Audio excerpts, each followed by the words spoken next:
Good morning student. आज हम लोग 8th स्टैंडर्ड का 9 चैप्टर आधा पार्ट हो गया था, आज पार्ट 2 स्टार्ट करने वाले आपदा प्रबंधन। चलिए स्टार्ट करते हैं। हमारा पहला टॉपिक आज रहेगा आग, फायर। चलिए देखते हैं आग। यहाँ पे आग के प्रकार बताए सबसे पहले, ठीक है। यहाँ पे 5 आग के प्रकार बताएं, ठीक है। पहला अवर्गीय मतलब अवर्गीय मतलब ठोस रूप पदार्थ बताया।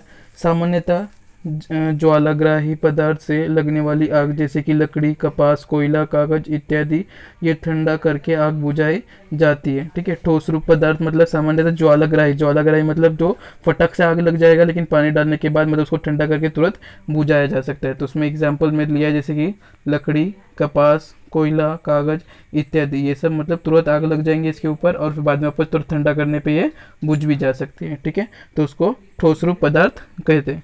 फिर दूसरा बहुवर्गीय आग, ठीक है। पहला अवर्गीय आग था, दूसरा बहुवर्गीय आग के अंदर क्या बताया यहाँ पे, द्रव रूप पदार्थ, ठीक है। द्रव रूप, पहला ठोस रूप था, दूसरा द्रव रूप पदार्थ के अंदर क्या थे, ज्वालाग्राही द्रव पदार्थ से लगने वाले आग, उदाहरण पेट्रोल, तेल, वार्निश, विलायक, रसोई का तेल, रंग इत्यादि। यह पदार्थ पानी की अपेक्षा हल्के होते हैं, अतः झाग वाले अग्निशामक द्वारा आग बुझाई जाती है, ठीक है। क्या बताया इसके अंदर, अब ज्वालाग्राही ये जो रहते हैं ये पदार्थ द्रव रूप में रहते हैं, ठीक है, लिक्विड स्टेट में रहते हैं। उदाहरण में जैसे लगा पेट्रोल, पेट्रोल से पता ही है पेट्रोल तेल या वार्निशिंग या रसोई का जो तेल रहता है, रंग इत्यादि से कैसे फटाक से तुम्हारा आग लग जाता है, ठीक है। तो ये सब जो रहता है वो पानी से हल्के रहते हैं, इसलिए इसको पानी से बुझाया नहीं जा सकता। जैसे तुम्हारा लकड़ी या कागज या कपास जो कोयला था उसको आग से हम लोग बुझा सकते थे, क्योंकि उसका वजन जो रहता है वो पानी से वो ज़्यादा रहता है, तो उसको पानी से बुझाया जा सकता है। लेकिन ये सब पानी के हल्का रहता है, तो इसको पानी डालेंगे तो क्या होगा, वो पानी अलग हो जाएगा और तुम्हारा ये सब तेल बिल जो है वो अलग हो जाएगा और तुम्हारा वो जलता ही रहेगा। तो इसलिए इसको अग्निशामक से जो रहता है, तुम्हारा रेड कलर का सिलेंडर जैसा रहता है, तो उसको अग्निशामक यंत्र से इसको बुझाया जा सकता है। फिर यहाँ पे तीसरा दिया है कवर्गीय आग, गैस रूप पदार्थ, ठीक है। पहला क्या था, ठोस रूप, दूसरा द्रव रूप, तीसरा गैस रूप पदार्थ। इसके अंदर क्या दिया है, एसिटिलीन, घरेलू गैस, एलपीजी गैस इत्यादि ज्वलनशील गैसों द्वारा लगने वाली आग, ठीक है। कवर्गीय आग में मतलब क्या होता है, गैस रूप, जैसे कि तुम्हारा घर में एलपीजी जो रहता है, लिक्विफाइड पेट्रोलियम गैस, ठीक है। एसिटिलीन घरेलू गैस या एलपीजी गैस, ठीक है, दो अलग अलग गैस बताया है। जैसे सीएनजी गैस एक अलग रहता है, एलपीजी लिक्विफाइड पेट्रोलियम गैस, तो ये सब ज्वलनशील गैस रहते हैं, ठीक है। तो इससे भी आग लग सकती है। फिर चौथा दिया है ड वर्गीय आग, ठीक है। इसको भी तुम लोग अग्निशामक से इसको बुझा सकते हैं, और पानी मतलब पानी से तो नहीं हो सकता, अग्निशामक यंत्र से भी लगने के बाद में बुझा सकते हैं, ठीक है। तो गैस एक बार जल गया तो वो जलने के बाद तुम्हारा फिर कोई चीज़ जलेगा, ठीक है। गैस पूरा जल गया, गैस क्योंकि तुरंत फटक से जल जाता है पूरा। फिर चौथा यहाँ पे तुम्हारा दिया है ड वर्गीय आग, ठीक है, रासायनिक पदार्थ, ठीक है। रासायनिक पदार्थ के अंदर कैसे आग लगता है वो बताया यहाँ पे। ज्वलनशील धातु से लगने वाली आग, इसमें सोडियम, पोटेशियम और कैल्शियम धातु है। ये सामान्य तापमान पर भी पानी के साथ क्रिया करती है। इसी प्रकार ये मैग्नीशियम, एल्यूमिनियम और जिंक जो उच्च तापमान पर पानी के साथ क्रिया करती है, दोनों समूह की धातु जब पानी के साथ संयोग करती है तब विस्फोट होता है, ठीक है। क्या होता है यहाँ पे, रासायनिक पदार्थ जो धातु जैसे कि सोडियम, पोटेशियम और कैल्शियम, ये धातु जो रहता है वो सामान्य तापमान, ठीक है, सामान्य तापमान मतलब 32 डिग्री सेल्सियस पे भी पानी के साथ क्रिया कर सकती है, पानी के साथ वो लोग ज्वाइंट हो सकते हैं और आग भी लग सकती है, क्योंकि पानी के अंदर हाइड्रोजन ऑक्सीजन दोनों आग लगने वाला चीज़ रहता है। तो सामान्य तापमान पे अगर तुम्हारा सोडियम और पोटेशियम जब मिक्स हो गया तो विस्फोट हो सकता है। उसी प्रकार मैग्नीशियम, एल्यूमिनियम और जिंक जो रहता है वो उच्च तापमान, जैसे तुम्हारा 40 डिग्री से 50 डिग्री सेल्सियस तक अगर ज़्यादा तापमान रहेगा, ठीक है, इतना अगर तापमान रहेगा तो मैग्नीशियम, एल्यूमिनियम या जिंक जो रहेगा वो पानी के साथ अभिक्रिया होकर बड़ा विस्फोट कर सकते हैं, ठीक है। तो पानी के साथ भी ये लोग मिलेंगे तो ये लोग भी, इससे भी आग लग सकता है। फिर पांचवा दिया है ई वर्गीय आग, इलेक्ट्रिकल, ठीक है, इलेक्ट्रिकल सामान फिटिंग के साधन के कारण लगने वाली आग, कार्बन डाइऑक्साइड जैसे आग प्रतिबंध में बुझाई जाती है, ठीक है। ड वर्गीय आग में क्या दिया, इलेक्ट्रिकल, पहला क्या था तुम्हारा ठोस रूप, दूसरा था तुम्हारा द्रव रूप, तीसरा गैस रूप था, चौथा रासायनिक और पांचवा भी दिया है इलेक्ट्रिकल। इसके अंदर क्या दिया है, इलेक्ट्रिकल सामान फिटिंग के सामान मतलब जो इलेक्ट्रिक या फिटिंग का सामान, जैसे इलेक्ट्रिक में शॉक सर्किट गिटार होता है तो उसमें भी आग लग सकता है, ठीक है। तो कार्बन डाइऑक्साइड तुम्हारा हवा में घूमता रहता है, तो कार्बन डाइऑक्साइड तुम्हें इससे आग का प्रतिबंध इसको बुझाया जाता है, ठीक है। जैसे तुम्हारा जो ये रहता है क्या बोलते हैं अग्निशमक रहता है, ठीक है, तो उसके अंदर भी तुम्हारा कार्बन डाइऑक्साइड कार्बन रहता है, जिसके कारण कार्बन डाइऑक्साइड रहता है जिसके कारण वो बुझ जाते हैं। तो तुम्हारा इलेक्ट्रिकल सामान भी रहता है जो उसके कारण तुम लोग इसको बुझा सकते हैं, ठीक है। फिर आग बुझाने की विधि, आग बुझाने की विधि में यहाँ पे क्या बताया है, पहले आग लगने की थी और उसमें भी कुछ कुछ बुझाने का था, अभी आग बुझाने की पूरी विधि बता रहे। पहले आग फैलने पर उसका नियंत्रण की 3 प्रमुख विधि दी है। ठीक है, पहला ठंडा करना। ठंडा में कैसे करना मैं बुझाते पहले बताया यहाँ पे। आग बुझाने के लिए पानी एक प्रभावी साधन है और वह सर्वत्र उपलब्ध होता है। ठीक है, सबसे पहले कहते हैं पानी। पानी ये सबसे ठंडा रहता है। ठीक है, मतलब इससे तुरंत ठंडा मतलब तुरंत हो जाता है, क्योंकि उसके अंदर ऑक्सीजन रहता है और हाइड्रोजन, दोनों ठंडे रहते हैं और ये सब जगह मिलने वाले चीज़ है।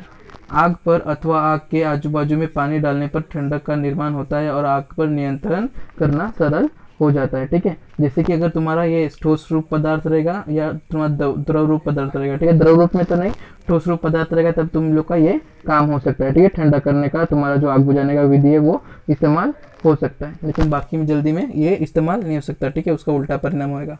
फिर दूसरा दिया है आग कम करना। आग कम करने के लिए तथा विशेषतः तेल के कारण और बिजली के कारण लगी आग को बुझाने के लिए रेत अथवा मिट्टी का उपयोग करना अच्छा होता है। ठीक है, आग कम करना मतलब आग तो पूरे तरीके से बुझा नहीं सकते, लेकिन कम कर सकते हैं। तो कम करने के लिए यहाँ पे क्या दिया है, विशेषतः तेल के कारण और बिजली के कारण, मतलब शॉर्ट सर्किट जो होता है वो, या तेल से जो आग लग जाता है। ठीक है, तुम्हारा तेल या मतलब तुम्हारा क्या बोलते हैं पेट्रोल डीजल ये सब जो रहता है, जैसे कि तुम्हारा द्रव रूप पदार्थ रहता है, तो ये दोनों मतलब इससे लगने से क्या होता है, तुम उस पर रेत या बड़ी बड़ी जो मिट्टी रहती है, ठीक है, उसका उपयोग करते हो। तुम लोग कभी कभी जाते रहोगे तो बड़े बड़े जो फैक्ट्री सा रहते हैं, तो उनके बाहर कैसे लाल कलर का एक बाल्टी जैसा रहता है, उसके अंदर रेत भरे रहते हैं। ठीक है, रेत या बड़े पत्थर रहते हैं और कहाँ कहाँ पे वो अग्निशामक सिलेंडर जैसा रहता है। ठीक है, तो ये सब तुम्हें वो मतलब तुम्हारा ये जो तेल बिल जैसे फैक्ट्री में इलेक्ट्रिसिटी या तेल जो रहता है उसका उपयोग होता है या गैस का उपयोग होता है, तो ये बुझाने के लिए इस्तेमाल में लाए जाते हैं। झाग जैसे पदार्थ आग पर फेंकने से उसका उपयोग आग ढकने के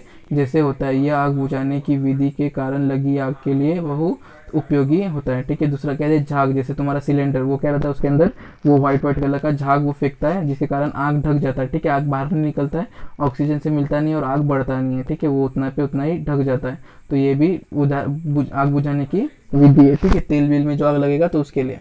फिर तुम्हारे यहाँ पे ज्वलनशील पदार्थ अलग करना। ठीक है, ज्वलनशील पदार्थ अलग करना कैसा, तीसरा दिया है। इस पद्धति में ज्वलनशील पदार्थ को ही अलग करना होता है। लकड़ी का सामान अथवा अन्य ज्वलनशील वस्तु को आग के पास से दूर करना चाहिए। तुरंत लगी आग को बुझाने के लिए स्ट्रिप पंप एक सबसे उत्तम साधन है। इस पंप पर आग पर सभी ओर से पानी मारकर आग बुझा सकते हैं। ठीक है, ज्वलनशील पदार्थ के अंदर क्या बताया, अलग कैसे करना, क्या होता है इसके अंदर अलग करने के अंदर लकड़ी का सामान अथवा अन्य ज्वलनशील वस्तु, मतलब जो लकड़ी, कागज या कोयला या कुछ भी अलग चीज जो है वो वस्तु आग के पास से पहले दूर करना चाहिए। ठीक है, क्योंकि उसमें आग लग गया तो तुम्हें फिर बुझाना बहुत मुश्किल हो जाएगा। तो तुरंत लगी आग को बुझाने के लिए स्ट्रिप्ट पंप, ठीक है, स्ट्रिप्ट एक पंप रहता है जिससे तुम लोग मतलब बहुत अच्छा साधन रहता है, जिसके कारण तुम लोग फटक से पानी मार सकते हो बहुत जोर से प्रेशर। जैसे कि तुम्हारा ये जो रहता है अग्निशामक, जैसे कि वो फायर ब्रिगेड वाले आते हैं, फायर ब्रिज वाले, ठीक है, फायर ब्रिगेड वाले, तो उनके पास जो पंप रहता है बहुत जो तेज जोर से पानी मारता है। ठीक है, तो उससे क्या होता है, आग जो रहता है वो बुझ जाता है। ठीक है, क्योंकि फटाक से पानी लगता है उसके ऊपर, तो उसके कारण वो बुझ जाता है। वो चाहे तेल से मतलब तेल का रहे कुछ का भी रहे, तो उसे बहुत जल्दी बुझ जाता है। तो पहले ज्वलनशील पदार्थ को अलग हटाना और बाद में फिर उससे पंप से जोर से पानी मारना, तो इससे तुम्हारा जो पानी मतलब ज्वलन को कम कर सकते हैं, आग को कम कर सकते हैं। अभी आगे दिया है सावधानी और सूक्ष्म तक उपाय। पहला कहते हैं गैस का रेगुलेटर जब उपयोग में ना हो तब उस समय रात को सोते समय और गाँव को जाते समय ध्यान से बंद करना चाहिए। ठीक है, गैस का रेगुलेटर पता नीचे रहता है, तो जब उसका उपयोग ना रहे, ठीक है, तो उसको अच्छे से रात को सोते समय या तुम लोग कहाँ बाहर जाते हो घूमने या गाँव जाते हो तो उसको बंद करके रखना चाहिए। ठीक है, कि अगर कहीं कुछ लीकेज वीकेज भी हुआ तो कुछ होता नहीं है। फिर दूसरा दिया है आग आग ऐसा जोर जोर से चिल्लाकर दूसरे को सावधान करो और मदद के लिए बुलाओ। ठीक है, जब कभी आग लग जाए कहाँ नज़दीक बिजदीक में, तो जोर से चिल्लाकर दूसरे को सावधान मतलब वो बच सके और तुम्हारी मदद के लिए भी आ सके, ऐसा करना चाहिए। तीसरा अग्निशामक दल को तुरंत फ़ोन करके बुलाओ। ठीक है, अग्निशामक दल तुम लोग को पता ही है, उसका नंबर जो रहता है उसको फटक से फ़ोन करके बुलाया जाता है। फिर चौथा अग्निशामक टंकी का उपयोग किस प्रकार करते हैं इसकी जानकारी प्राप्त करो। ठीक है, अग्निशामक टंकी जो लाल कलर का रहता है या जो तुम्हारा वो रेती रहता है उसका कैसे उपयोग करना चाहिए उसकी जानकारी पहले ही प्राप्त करके रखना चाहिए। ठीक है, और प्रथम उपचार, अगर कोई घायल भी लोग है तो कैसे क्या करना चाहिए वो यहाँ पे दिया है। घायल व्यक्ति को आरामदायी स्थिति में बैठा अथवा सुलाकर रखे पर तुरंत डॉक्टर की सहायता ले। ठीक है, आराम से उसको जैसा ठीक लगता है वैसा रखना चाहिए। जैसे कि लग गया समझो आगे से जल गया तो उसको उल्टा लेटाना चाहिए, पीछे जल गया तो उल्टा लेटाना चाहिए। ठीक है, उसको ऐसे लेटा के हम लोग उसका सहायता कर सकते हैं। फिर आगे तुम्हारा आग लगना था अभी लैंडस्लाइड, ठीक है, भूस्खलन, पर्वतशील का गिरना, ठीक है। अभी तुम लोग देख रहे हैं कि बारिश के समय में बहुत सारे पर्वत जो रहते हैं वो ढह के नीचे गिर जाते हैं, ठीक है, उसको भूस्खलन कहते हैं। मतलब तुम्हारा जो मतलब ये रहता है, क्या बोलते हैं, भूमि रहता है वो ढह के नीचे गिरता है, ठीक है। क्या दिया यहाँ पे, कठोर चट्टानों में प्राकृतिक रूप से पाई जाने वाली दरार अथवा जगह ये बड़े चट्टानों के टूटने का कारण होता है। विशेषतः अतिवृष्टि के समय पत्थरों की दरार जगह में पानी जाने से पत्थर का क्षरण होता है, जिससे वजन बढ़ता है और इस प्रकार पत्थर ढलान वाले प्रदेश में लुढ़कते हुए जाकर नीचे स्थिर हो जाता है। इसी पर्वतशिला को गिरना कहते हैं। क्या आता है, कठोर चट्टान, ठीक है, जो एकदम स्ट्रांग मतलब कठोर रहते हैं, वो उनकी प्राकृतिक रूप से पाई जाने वाली दरार, मतलब जो छोटे छोटे दरार रहते हैं, ठीक है, हम लोग को दिखेगा भी नहीं, ऐसे दरार रहते हैं। जब उसके अंदर पानी चला जाता है, ठीक है, उसके अंदर पानी चला जाता है तो धीरे धीरे पानी अंदर जगह बनाता जाता है, और जगह बनाने के कारण क्या होता है, जो मतलब मिट्टी रहता है वो दोनों मिट्टी से अपना जगह छोड़ जाता है, ठीक है, क्षरण हो जाता है, और जिससे कारण उसका जो एक साइड वजन रहता है वो बढ़ जाता है, और वजन गिरने के बाद ढलान जैसा एरिया रहता है तो वो गिरते हुए नीचे जहाँ पे मतलब उसको स्थाई मिलता है वहाँ पे आ जाता है। उसको यहाँ पे बोला है शिला का या पर्वत शिला का गिरना, या भूस्खलन जो कहते हैं वो कह सकते हैं। फिर तुम्हारे यहाँ पे दिया पर्वत शिला गिरने के कारण, ठीक है। अभी कारण 3 बताए क्या क्या कारण है उसके, और परिणाम भी आगे दिए। पहले कारण देखते क्या दिया है, भूकंप, सुनामी, अतिवृष्टि, तूफान, बाढ़ जैसी बड़ी प्राकृतिक आपदा के परिणाम स्वरूप भी पर्वत शिलाएं गिरती है, ठीक है। भूकंप या सुनामी, ठीक है, भूकंप पता है तुम लोगों ने ऊपर देखा, सुनामी मतलब बहुत पानी आता है वो, अतिवृष्टि तूफान, ठीक है, बहुत जोर से तूफान आता है, बाढ़ मतलब सुनामी बाढ़ एक जैसे हो जाता है, ठीक है, जैसे बड़ी प्राकृतिक आपदा आने से भी ये शिला का गिरना, पर्वत शिला का गिरना हो सकता है। फिर दूसरा दिया बेशुमार वृक्ष कटने के कारण। अभी तुम लोग ने 7वीं में पढ़ा था, 6वीं में पढ़ा था कि क्या होता है, वृक्ष जो रहता है वो जड़ से मिट्टी को पकड़ के रखता है, लेकिन वृक्ष काट देते तुम लोग तो वो जड़ सूख जाता है, मिट्टी को पकड़ के रखता नहीं है, तो उसका भी कारण रहता है तुम्हारा ये जमीन का क्षरण होना, ठीक है, पर्वतशिला गिरना। ये मतलब जो मिट्टी रहता है वो छोड़ जाता है तो मिट्टी ढहने लगता है। पर्वत तथा घाटी में रास्ते बनाते समय पर्वत खोदने के कारण पर्वत कमजोर हो जाता है, वे अन्य किनारे के पत्थर गिरते हैं, ठीक है। पर्वत तथा घाटी के ऊपर रास्ते बनाते हैं तो उसको रास्ते बनाने के लिए उसको बराबर से काटा जाता है, ठीक है, उसको बराबर से शेप दिया जाता है, तो उसके कारण भी वो हल्का हो जाता है, ठीक है, कमजोर हो जाता है, और उसके कारण भी वो पत्थर गिरने लगता है। अभी उसके दिए पर्वतशील गिरने के परिणाम, ठीक है, हम लोगों ने कारण देखे, अब उसके क्या क्या परिणाम होते हैं वो यहाँ पे दिया है। सबसे पहला दिया है, नदियों में अचानक बाढ़ आती है, वो नदी के मार्ग बदल जाते हैं, ठीक है। पर्वतशील गिरने से क्या होता है, नदी में पर्वतशील जो रहता है उसके नीचे बराबर नदी भी दी रहता है, तो अगर पर्वतशील गिर जाता है तो क्या होता है, नदी नाले में अचानक बाढ़ आ जाती है और नदी का मार्ग जो रहता है वो बदल जाता है, क्योंकि तुम्हारा मतलब जो रहता है वो अगर वहीं पे रहेगा, अगर पानी रुकता नहीं, किससे पानी इधर उधर हो गया तो तुम्हारा जो क्या बोलते हैं उसका जो मार्ग रहता है वो बदल जाता है। फिर दूसरा दिया है, जल प्राप्त का संतरण होता है, कृत्रिम जलाशय का निर्माण होता है, ठीक है। जल प्राप्त का स्थलांतर मतलब जो जल प्राप्त करने की रहती है, जैसे कि तुम्हारा अगर उसका दिशा बदल गया तो जल जहाँ पे रहेगा वहाँ पे नहीं रहेगा, उसका जगह अलग हो जाएगा, चेंज हो जाएगा, तो उसका हमें जल भी वहाँ पे नहीं प्राप्त होएगा। और कृत्रिम जलाशय का निर्माण होता है, ठीक है, मतलब कहाँ पे भी जहाँ पे जगह मतलब हम लोग रख नहीं सकते वहाँ पे जल का निर्माण हो जाता है। तीसरा, पर्वत शिला के गिरने से नीचे लगे वृक्ष भी टूट जाते हैं, ढलान पर हुए निर्माण, ठीक है। क्या बताया, पर्वत शिला से गिरने से नीचे जो वृक्ष लगा रहता है उसका भी वो टूट जाता है, ठीक है, वृक्ष जो रहता है वो भी टूट जाता है, और ढलान या मतलब तुम्हारा रास्ता पैरा जो रहता है वो भी ब्लॉक हो जाता है पूरी तरीके से। फिर कार्य भी ढह जाते हैं, यह सब पत्थर मिट्टी के ढेर वृक्ष के नीचे सपाट क्षेत्र से गिरते हैं, जिस कारण बहुत बड़े पैमाने पर जीवित व आर्थिक हानि होती है, ठीक है। अभी बहुत ऊपर से गिरते हैं तो तुम्हारा जीवित और आर्थिक हानि दोनों बड़ी मात्रा में होता है, ठीक है। और कार्य भी मतलब उसको साफ भी करने के लिए भी टाइम लग जाता है, तो दोनों हानि होता है, जीवित भी होता है और आर्थिक हानि भी होता है। चौथा पॉइंट दिया यहाँ पे, यातायात के मार्ग पर लोहा मार्ग पर पर्वतशिला से यातायात में बाधा आती है, ठीक है। अभी के तुम लोगों ने टाइम में देखा रहेगा, यातायात मतलब जो रास्ता बिस्तर रहता है वो मार्ग पे जब ऊपर से ढलान गिर जाता है, क्योंकि पहाड़ पे तो बनाया रहता है रास्ता, ठीक है, तो या ब्रिज जो रहता है उसके ऊपर गिरने से कारण क्या होता है, तुम्हारा यातायात बंद हो जाता है, ठीक है, इधर उधर जाना जो रहता है वो ट्रांसपोर्ट रहता है वो बंद हो जाता है, उससे भी बड़ी हानि होता है, ठीक है, बड़ा नुकसान हो सकता है।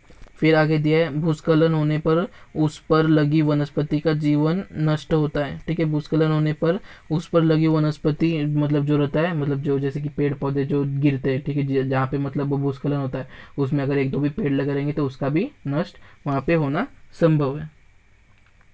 फिर आगे क्या दिया है, आपदा निवारण तथा नियोजन प्राकृतिक, ठीक है, उसको कैसे ठीक किया जाए या कैसे उसको बचाया जाए वो यहाँ पे दिया है। विद्यालयीन आपदा निवारण के संदर्भ में नियोजन प्राकृतिक द्वारा आपदा के समय मदद कार्य पहुंचाने से सुलभता होती है, इसलिए उसमें नीचे दी गई जानकारी होना आवश्यक है। नीचे एक नमूना तालिका दी गई, ठीक है। अभी उसको नीचे जो ये सब दिया है ये इंपॉर्टेंट है, ये पढ़ोगे तो तुम्हें समझेगा। पहला प्रमुख मुद्दे, पहले विद्यालय की प्राथमिक जानकारी, ठीक है। विद्यालय प्राथमिक जानकारी मतलब विद्यालय में जो तुम्हें जानकारी मिलता है वो।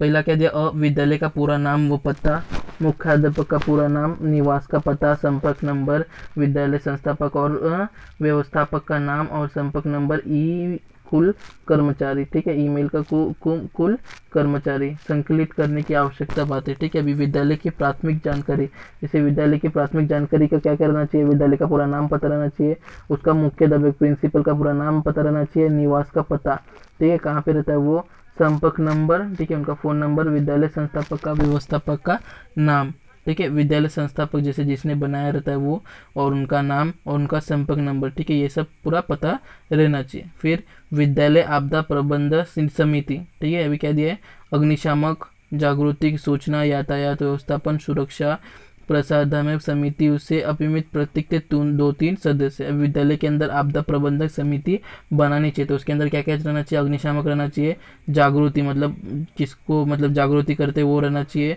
सूचना सबको बारे में, इसके बारे में मतलब कुछ भी आपदा हुआ तो उसके बारे में पता रहना चाहिए, यातायात व्यवस्थापन, ठीक है, फटाक से कुछ भी हुआ तो इधर से उधर लेके जा सके, ठीक है, और सुरक्षा मतलब तुम्हारा जो अग्निशामक या रेती बीती जो रहता है वो, या कहाँ पे एक जगह पे जहाँ पे मतलब कुछ हुआ तो कहाँ पे एक जगह पे वो लोग जाके सुरक्षा अपने को कर सकते हैं, ठीक है। और समिति में कम से कम 2 से 3 सदस्य वो रहने चाहिए। फिर इमारत की विस्तृत जानकारी, इमारत की जानकारी में क्या दिया यहाँ पे, कुल कमरों की संख्या, ठीक है, कितनी कमरे हैं उनकी संख्या, कक्षाओं की संख्या, फिर कक्षा, छत का निर्माण का स्वरूप, ठीक है, लकड़ी का, पत्थर का, सीमेंट का, किसका बना है, ठीक है, उसके हिसाब से हमें समझ सकता है वो कितना जल्दी कितना लेट तक वो गिर सकता है। और इमारत की उम्र और वर्ष, इससे भी समझ सकते हैं हम लोग को कितना जूना हो गया, कितनी बार मरम्मत हुआ है, क्या हुआ, इससे भी हम लोग उसका पता लगा सकते हैं। फिर विद्यालय के मैदान के विषय में जानकारी, पहला विद्यालय परिसर में खुले मैदान का प्रकार, खो खो, कबड्डी, प्रार्थना और अन्य मैदान की जानकारी, मैदान की मुख्य रास्ते से दूरी, ठीक है, क्या बताया, विद्यालय का परिसर मतलब तुम खाली जगह है तो वो अच्छा है, और ठीक है वहाँ पे सब लोग जाके रह सकते हैं, और उससे रास्ते की दूरी कितनी है, ठीक है, विद्यालय से मतलब मैदान से। सो अगर मैदान में भी कुछ हुआ या कुछ मतलब मैदान में लाया तो वहाँ से रास्ते पे लेके जाके उसको फटक से हॉस्पिटल लेके जाने के लिए कितना समय लग सकता है। फिर विद्यालय की दिनचर्या, ठीक है, अभी कैसे दिन का मतलब टाइम टेबल रहता है वो बताया यहाँ पे। पहला विद्यालय शुरू होने से समय, दीर्घ छुट्टी और लघु छुट्टी, ठीक है, विद्यालय शुरू होने का समय कितने बजे स्टार्ट होता है, तुम्हारा जो रिसेस का टाइम रहता है, दीर्घ छुट्टी का भी बड़ा रिसेस के छोटा रिसेस रहता है वो, विद्यालय का छूटने का समय। फिर विद्यालय में दिन भर लिए जाने वाले विविध उपक्रम। फिर आगे दिया विद्यालय की संभावित दुर्घटनाएं, ठीक है, अभी क्या क्या दुर्घटनाएं हो सकती है विद्यालय के अंदर। पहला दिया संभावित दुर्घटना के नाम और स्वरूप, सामान्य, माध्यम, तीव्र, ठीक है, कैसे दुर्घटना हुआ, क्या कौन सा हुआ, कितने स्पीड में हुआ, सामान्य हुआ कि तीव्र हुआ कि मध्यम हुआ, और पहले हुआ नुकसान और फिलहाल की गई उपयोजना, ठीक है, क्या कितना नुकसान हुआ और उसके बाद क्या उपयोजना किए गए मतलब उसको कैसे ठीक करना जाए वो किया गया। फिर विद्यालय का आपदा प्रबंधन नक्शा, विद्यालय का सर्व इमारत मतलब रचना जो रहेगा, मैदान का प्रवेश, कहाँ से मैदान से निकल सकते हैं वो।